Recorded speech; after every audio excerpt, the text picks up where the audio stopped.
Welcome, everybody, to the Cone of Shame Veterinary Podcast. I am your host, Dr. Andy Roark. Guys, I got a great one today with Dr. Matthew Asciutto. This is real fun. And so we start off talking about his career as a traveling relief emergency veterinarian and what that's like. And that kind of dovetails into sort of his backstory with improv comedy. And so then we sort of start talking about how improv comedy sort of actually works in practice and the lessons he learned from that and what he takes into his emergency practice today. And it's a really very fun look at practice in general. And we talk a bit about comedy and humor, not homedy. We talk about comedy and humor. Anyway, guys, if you like to laugh, Matt is amazing. If you like to imagine interesting professions where, I don't know, maybe you do emergency in the middle of a metropolitan area and then next week you're in the middle of nowhere, yeah, this is a great episode. Guys, let's get into it. This is your show. We're glad you're here. We want to help you in your veterinary career. Welcome to the Cone of Shame with Dr. Andy Roark.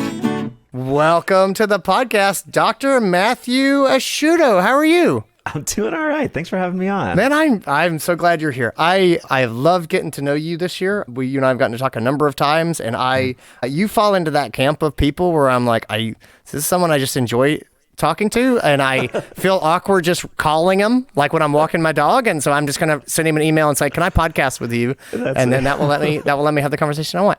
For those who don't know you, for the last 6 years, you have been a traveling ER relief veterinarian. So you have a company called Bindle Vet, and you fly. It's all over the U.S., right?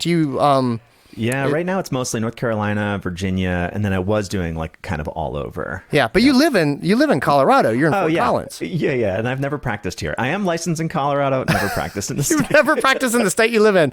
That's fun. That's interesting. But you will, because you are starting your own emergency clinic in Fort Collins. You want to tell me about that real quick? Yeah, I mean, the idea is that basically all these things that I've learned from all these hospitals and traveling around, I'm like, well, we can do it better. And at some point I decided, I guess I have to actually try. I would tell you, true story. That's how I started the Uncharted Veterinary Conference. For like 15 years, I spoke at conferences all over the world. And I felt like some of them were amazing. And I would sit on the plane and I would be like, why was that so amazing? Like, what did they do? What were the circumstances that made that amazing? And other times I would fly away and I was like, whoa. We're going to have that 4 days back. It was rare. That was rare. But you could definitely, just in all candor, you could like some events you just go, that was incredible. I mean, it's like in life where you've gone to some parties and you've been like, that was a great party. And you've been to other parties, you're like, it's 8:30, I'm ready to leave. I'm out of here. So there's like certain weddings like that in my life where I'm just like, that was fantastic. I'm going to remember that moment forever. And then others are like, what happened? Yes. And it does not correlate to the wedding spend. I think that's really important to note. One of my favorite weddings was in someone's backyard, and it slapped. It was just a great time. And I have been to crazy over the top mega weddings and been like, that was a thing. Yeah, and similarly, I mean, when I'm thinking about all these, hospitals, one with the fancy toys and all that kind of stuff, there's pieces of it that are great, and then there's pieces of it that are not so great, and you can take all those little things, and if you, I don't know, if you think that you have enough of a point of view, trying to institute it yourself seems to be the thing to do, so I guess that's what I'm doing. I think that's always been my position with relief vets in general. Like, if you see yourself as a possible practice owner in the future, starting up practice, go and be a relief vet for a year or two. And you just see how everybody does it. And you very quickly will be like, I like that PIM system. I do not like this PIM system. I like that approach in the exam room, or like the way they leverage their technicians and not the way they do it. It's just, if you just go to vet school and then you go to one place, that's kind of all you know. But that sample platter of being able to go and look at how different people do things. I mean, so in the practices you've called on as a relief emergency vet, how much variability have you seen in how these places run? Is it night and day? They're different countries, or is it like, it's a 10% grade? I would say it's kind of more the former than the latter. Yeah. I do think that there is, there's commonality, right? There's common experience that we all have, especially when it comes to ER, right? Right. Oh, it's busy and we feel like we can't see everything and we're questioning whether or not we're doing the right medicine at the right time for these people in front of us. Yeah, you and the rest of us, we all feel that way, right? But the cool thing, I mean, the way that I did it is I just sort of said yes to whatever opportunity came in front of me. And that was everything from, high level specialty ERs in the middle of, metropolitan areas to like overnight only ERs kind of in the middle of nowhere. And then kind of everything in between, which then allows you to see, okay, well, what is required of me as a veterinarian? What is the expectation from the person across the way? And what's the relationship to the referring community? All that stuff. Who are these people here? Everything ends up being kind of different in those ways. Okay, so going into the metropolitan area ER and then out into the sort of middle of nowhere ER, do you think that having those two distinctly different experiences, is that a plus for you? Was that a net neutral, or was that like a detriment where you were like, man, it was just a different world and things that I had learned didn't carry over? Like, sell me on the idea that this was, it sounds like it was positive. Sell me on the idea that what you learned in, downtown Chicago helped you in Easley, South Carolina. Yeah, I think that what you see in real time is, this thing that's being thrown around now is this like spectrum of care and things like that. But, when I'm downtown, if I'm, outside of Washington, D.C., I'm going to be elevating to these specialists for every small thing, right? And there is this sort of downside that exists in that, which is then you kind of, you lose confidence in yourself a little bit where you constantly have to sort of refer up and out, right? Yeah. Whereas when you're in the middle of nowhere and the nearest surgeon is 3 hours away, you're like, well, I guess I'm the surgeon. Right? Yeah. And I can use everything that I've seen from the people who, have all the letters, who go to all the big conferences. I can use all of that as best as I can to these other locations, right? And so for me, it's kind of it's about application of that spectrum, but it's also about like, hey, look, I can do this too. And then, by doing the things, you sort of say, oh, okay, I can do it. I'd never want to do it again. Right. Yeah. No, I love it. So it's funny. I'm going to get myself in trouble here, but I don't mean to. But it's almost like, so I started practicing in D.C., outside of Washington, D.C., and there very much was this belief that I could punt so easily. Like there was just 6 other referral places around us. And again, that was kind of the culture too, is you just punt it up. It was funny. The culture was very much like, yeah, sure. Just send it up. And if you don't watch out, you can fall into this mindset of like the kid who defers to the grownups in the room. You know what I mean? Of like, absolutely. I'm going to appeal to an authority figure here. I'm going to get a grown up, as opposed to when you're out in the middle of nowhere. That's it. It's like there are no grown ups. You better figure out your own problems. And again, I don't mean to push that too far, but I would tell you the veterinarians that I have seen who are just, kind of James Harriet style. They're all the rural veterinarians, and like I've heard that again and again as the people they're like, yeah, I'll totally do these surgeries or those surgeries, and I'll say, how did you kind of get started doing that? And they were like, well, there was no other option, and I told people I'm not the right guy, but I'm the only guy you got. Do you still want to do this? Right.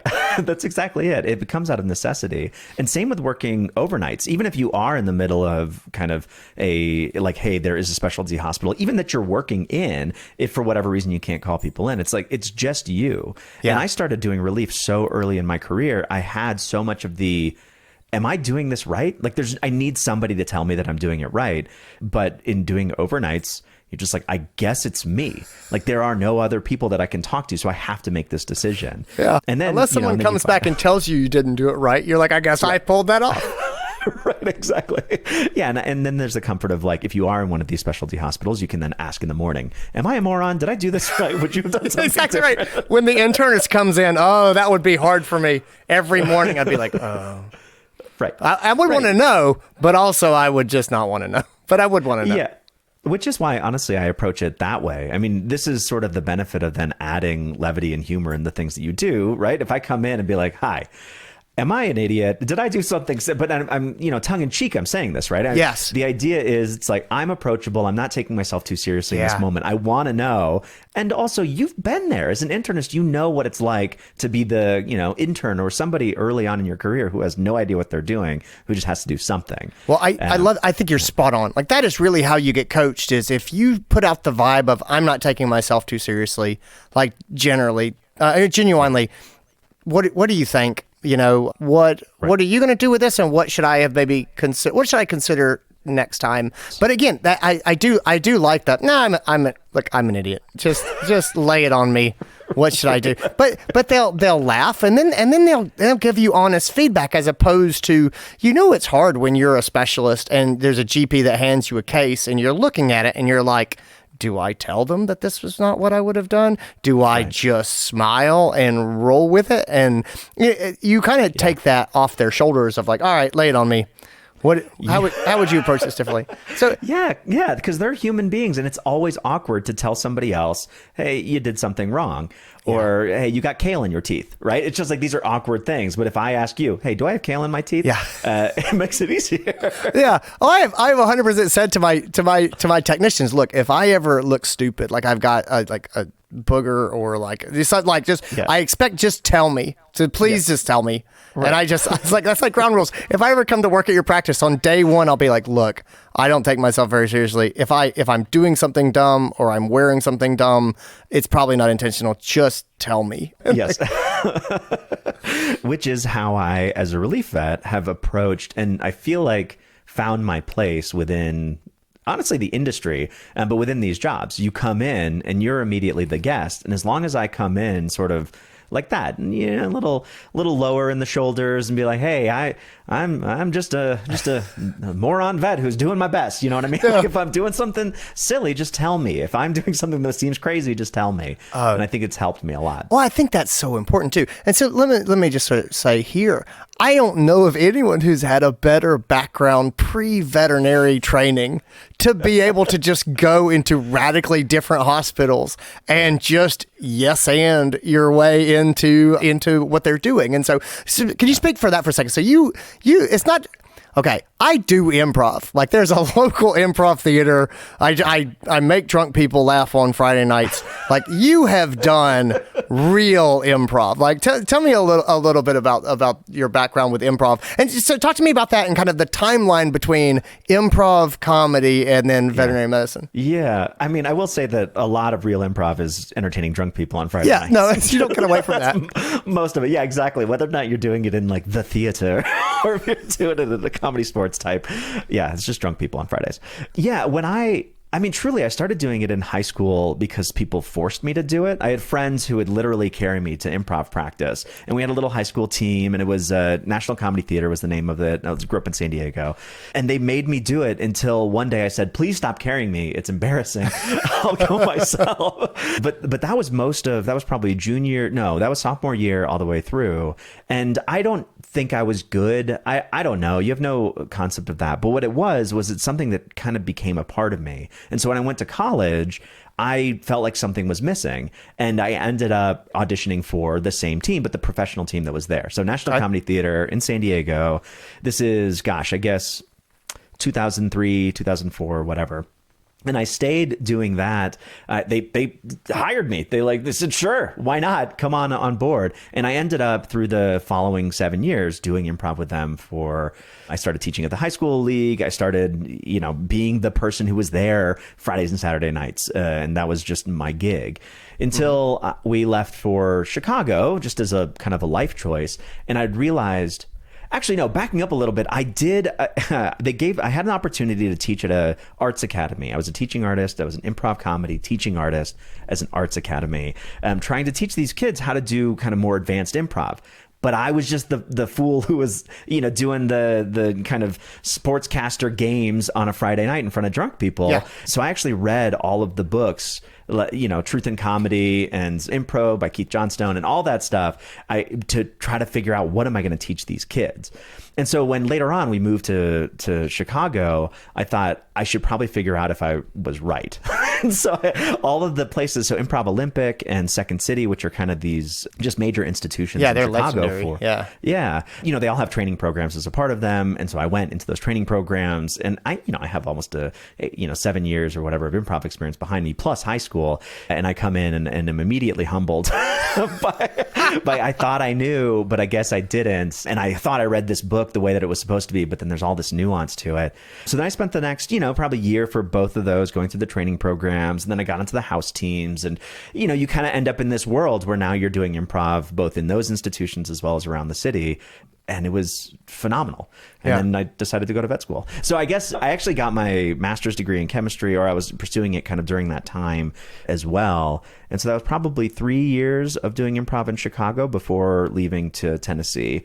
My partner at the time got into vet school, and then the year after that, I'm just like, I guess I'll apply too. Sure. And that's the timeline. Hey guys, did you know that I have another podcast? I am the host of the Uncharted Veterinary Podcast with my dear friend, practice management goddess Stephanie Goss. We have been answering questions for years. We started a year before Cone of Shame. We take questions from our mailbag. We have listeners who write to us and they tell us about what's going on in their practice, and we try to answer their questions. And they are all about communication, leadership, management, things like that. It's about working with clients. It's about working with staff. It's about working with your boss. It is about all of those sorts of things. I mean, we have everything from trying to establish some trust in your team when you're a brand new baby doctor fresh out of vet school, to managing an employee with mental health issues, to how to give notice without the guilt if you are in a place that you just can't be there anymore. We've got all that stuff. We've got hiring, firing, working together, working with clients, reviewing your systems, getting your practice to run smoothly and efficiently, how to manage your time. All that stuff is there. Check it out. Like I said, 250 episodes. I hope that you'll check it out and enjoy it and love it. I just love making it. So let's get back into this episode.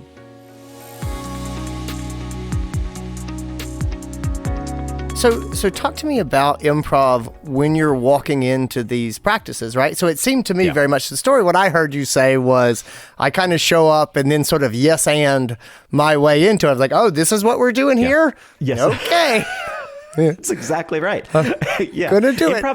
Improv is all about all right, here we are. I'm going to agree to the circumstance, to agree the situation that we're in, and I'm going to, interact, right? I'm not going to be like, oh no, that's not how I do it. I don't, I come into a practice, like I don't use Cornerstone. I have my own PIMS. You could never do it. Yeah. So you have to sort of say, okay, what is going on here? And then how do I exist within this world that you've created? And that's just improv. It was funny. I had a client today in the practice, and so I was talking to my technician, and he was just kind of flustered, and he was like, I'm not getting straight answers out of her. And I'm trying to remember what was going on with the dog. It was a senior dog, but it was like he was going in and he was asking her questions like, is he peeing in the house? And she says, well, he was, but then I got pee pads and now he just pees on them, so I guess not.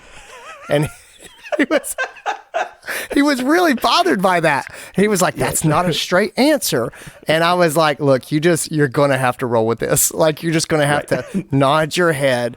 But she gave about 6 answers like that, and he was just tied in knots. And I went in and I sat down, and she was like, that technician, I think my boy's really taken to him. He's genuinely a wonderful person. And I came back out and said, well, you want to really be confused. She likes you a lot. But that's amazing. You have to go in and just listen to the person and just kind of accept their worldview, and then being like, okay, this is how we're talking, and this is what we're doing, and I'm going to ask a lot of very specific questions before we go forward. Yeah. I think that you're right. I mean, especially with client communication, the other way that people talk about it is, meeting people where they are and all that. But there is almost this kind of nuance that maybe you as also an improviser can see, which is that that's a bit that person's doing, right? Like in any other circumstance, if you as a character were just to be like, I'm going to answer your question, but in like this most circuitous way possible, that is now a bit, and that's the game. game. Yes. And one of the things that we kind of talked about in Chicago, I guess this is like in the IO thing, but what is the game of the scene? What is the game of this, long form thing that we're doing? We always come back to that. Yeah. So yeah, you as a doctor, if you were to want to, right, you could also do some things like, we're going to do medicine in this hospital, not necessarily in this room, but definitely within these walls. Yeah. Right. But you're right. It's funny. I'd never thought of that. Every exam room is basically a scene, and every interaction is a bit. And it's just, like you'll have those clients and they will speak to you like their cat is their child. Yeah. And I'm not going to correct them. And I'm not, I was like, all right, we're doing cats as children. That's the game of the scene. All right. Well, let's get them in here. All right. Are you saving for college? Because that's going to come at you. That is so powerful, because those things, if you can acknowledge just that little bit that they're offering you, right? Like they say, this cat is my child, and then they just kind of keep doing it. It's like, fantastic. Now we have a whole list of like saving for college, cat toys or baby toys, baby Bjorn, carrying the cat around in the baby Bjorn, like, all of these things you can now sprinkle in. And that becomes now, again, this bit that you're doing with the client. But really what it is I'm listening to you. Yeah. Right? I'm here for you. We're here together as two human beings talking. And now we can then make some recommendations about medicine. Oh, yeah. I love that you say this, right? And so one of the things I've been thinking a lot about, I was just going to ask you about, one of the things I've been thinking a lot about, Matthew, is like there's humor is so valuable in practice. And the ability to smile and find humor in just sort of talking to people. To me, it's absolutely mission critical. It's the only way I get through the day is just finding the humor. But you have to find it a positive humor. I was looking at some social media stuff recently, and so there's all these veterinarians that are sort of on Instagram or TikTok and things like that. And I don't want to throw any shade or anything at all. But those platforms have really morphed, in my opinion, to reward bad behavior in a lot of ways. And the comedy, the humor in the vet space that seems to do well is generally kind of cutting humor. It's about, you know what I mean? It's about sort of, boy, the clients are dumb, or boy, if it's from technicians, it's like, boy, the doctors are dumb. And it's just, there's just kind of a lot of that sort of honestly kind of eye roll sort of humor. At least I see. My impression is that is what gets rewarded on those platforms. And I just want to ask you, when you look at humor and sort of how we use it in practice, to you, is there a good humor and a bad humor? Is there sort of a line between them? When does humor kind of go bad in practice, or do you think it can? Yeah, I mean, I think it definitely can. I think that, and maybe this is just my style of humor, so I don't mean to maybe overstep in terms of what humor is overall, but I do feel like when we, as team members, within any situation, but as veterinarians in a client veterinary relationship or even just sort of who your techs are and who you are, I think that the humor that we should be using is like collaborative, we're in this together type of humor. If we're ever going to make fun of something, I was actually just talking to a friend of mine yesterday who's an oncologist, and he was just like, we were talking about how frustrating certain mast cell tumors can be, right? And it's like, that's funny. That's a funny bit. That's not at anyone's expense. Yeah. That is, there's something about that. But it's like, we are in this together. We have this common experience and we're in this together. And there's not really an other, right? Yeah. And I do think that works. In my opinion, I think that that's the humor that we should be using, if at all possible, within these situations, as opposed to putting other people down. Right? No, I think you just gave me a really good rule of thumb. That humor with when there's an other, when there's an outside. I think if you're punching with your humor, I think that's probably bad. So yeah. That makes a lot of sense. I think it's a really good answer. Right? We all really want to use it. And there is something that's kind of funny about the like metronidazole on the shelf, just like beckoning you, like, and you're just like, I can't, and you have this like weird push-pull relationship. Like, that's funny, right? That's so funny. But it's not like, oh, people who use metronidazole are, behind the times or whatever, right? Like, that's a judgment-based other type of thing.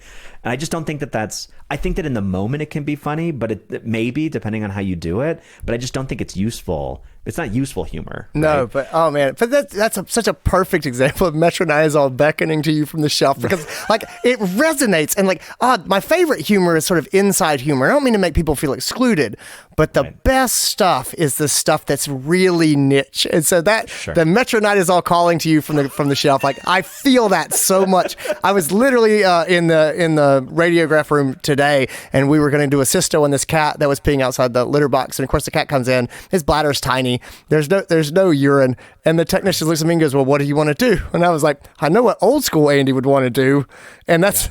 Send him home with antibiotics and send him home, which nope, that's not what we do.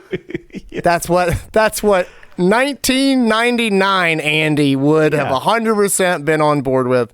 We're not doing that anymore. So anyway. And then you have like this thing that now, for me, it's in those moments where you're kind of outside of yourself a little bit, where now you can laugh on this little tiny bit that shows up in your mind, right? Like old school Andy hops on your shelf and is now, be like, "Oh, do it, man. Just a little convenient, just do a little convenient. Just won't hurt anything. Won't hurt anything. Just try it. Just try it and see how it feels." Right. No, that's right. Yeah. Oh man. But I do think that, when you look at, I've actually been thinking about humor kind of a lot over this past, 6 months or year or so, and how I particularly use it. But it really is, it's like finding these small moments of connection that then can be something else, that I think there's a lot of power in that. And those things, you can take a euthanasia and maybe you're not like guffawing, right? No one is feeling what's happening in there, but there's smiling, there's chuckling, there's like, hey, this is actually a good human moment. And it can just come from these little things. Like someone said to me the other day, and this was just horrible news that I had given them. And they said something along the lines of, I'm speechless, and that never happens. Like, I'm never speechless, right? Which, by the way, that was her offer. She was the client. She's giving you a lot to work with. Right, exactly. And it's not, you don't come in and be like, "I know, I could tell this whole time you've been talking," or whatever. Like, that's me against her. But just this idea of, hey, being speechless and that's something that never happens is something that you can kind of work with. And it's an opening, right? And that's an opening for humor. And I think things like that are present and can allow us to connect even more, even in bad situations. Yeah, no, I think that's true. Gallows humor. Emergency veterinarians are notorious for, I don't want to say notorious, are known for some gallows humor. Do you ascribe to the idea that, again, it's not hurting to others, but do you ascribe to the idea that a shared laugh, if it's a dark laugh, is a good thing? Or do you think that there are things about gallows humor that maybe don't have a place in vet medicine? Oh, I feel like if we are laughing and it's together, that it's okay. I'm sure that there's a line here, and I'm not going to be able to come up with. I don't know what the line is. I feel like there's got to be a line. There has to be a line. At the same time, we'll find it. Yeah. Unfortunately, we'll know it when we're past it, and we're like, that was the line. Right. Yeah. And like, something small. I know this sounds terrible, but like when it's a really bad, a night and there's like a lot of euthanasias, or, and then there's like this really critical case that I have to kind of take care of, I might say, just sort of kind of to myself and around, something along the lines of like, well, I got to go murder this dog real quick, but then I'll be back and we'll deal with right. And it's not like, for me, it's not, obviously, I'm going to take this seriously. Of course, it's not, but in that way, for me, it sort of does take away the heaviness of it, right? I'm obviously not committing murder. Yeah. But it's like, it just takes the moment, because then I'm going to be able to come back and sort of say, okay, cool. Like, now this is what we have to do to the dog in oxygen. This is what we have to do with this one is bleeding out, et cetera.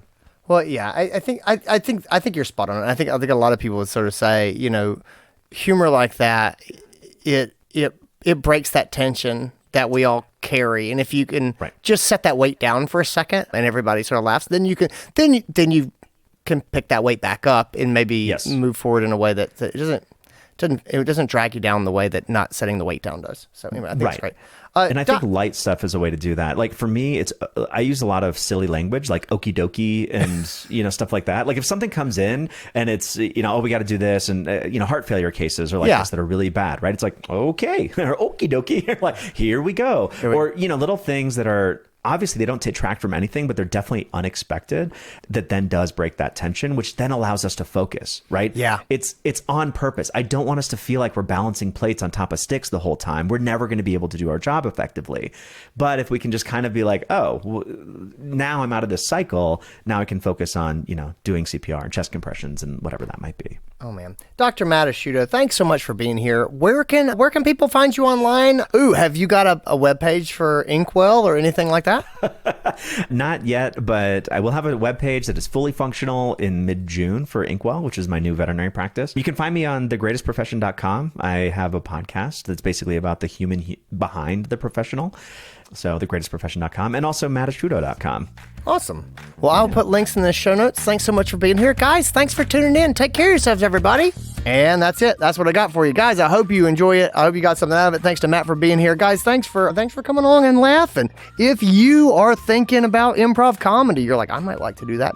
I strongly encourage you. I love it. I have so much fun with it. It gives me something to do that's not vet medicine. It gives me a friend group that's not related to vet medicine. It makes me so much better in the exam room. It makes me better to work with. It makes me a better spouse and father. All of those things really do come out of skills from learning to think on your feet, to talk to other people, to listen really intently. So anyway, I'll always be an advocate for improv comedy. If you're thinking about it, find an improv theater near you, take some classes. Sometimes they have just 1 or 2 day weekend intensives. Think about it. Anyway, I would really encourage anybody who's in vet medicine, just think about it. Anyway, take care of yourselves, guys. I'll talk to you later. Bye.